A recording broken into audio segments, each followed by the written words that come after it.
Хасково обаче е един град, който има уникални перспективи за развитие. През територията на нашия град преминават два трансевропейски коридора. На територията на областта Хасково е втората по големина митница в света. Нашата земя е плодородна. Нашият народ е трудолюбив. С много малко усилия и за много кратък период от време, ние единни можем да изведем град Хасково отново на челните места на страната ни, където е неговото място, където е бил и преди това.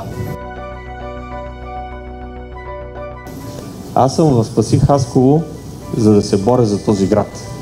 С моя опит и с моите знания смятам, че мога да допринеса за неговото развитие.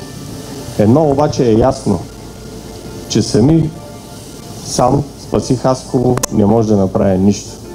Сами ние няма как да успеем.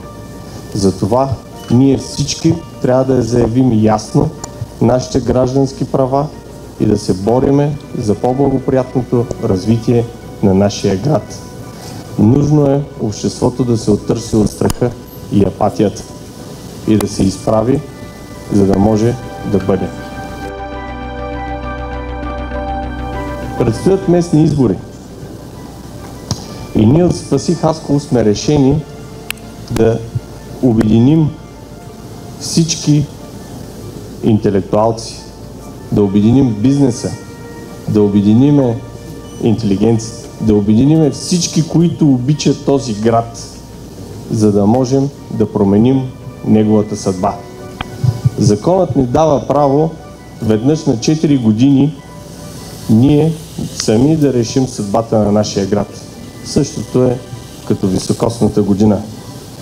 Нека проявиме смелост и отговорност и единни да променим съдбата на нашия любим град. Благодаря на всички, че сте тук. Благодаря за вниманието.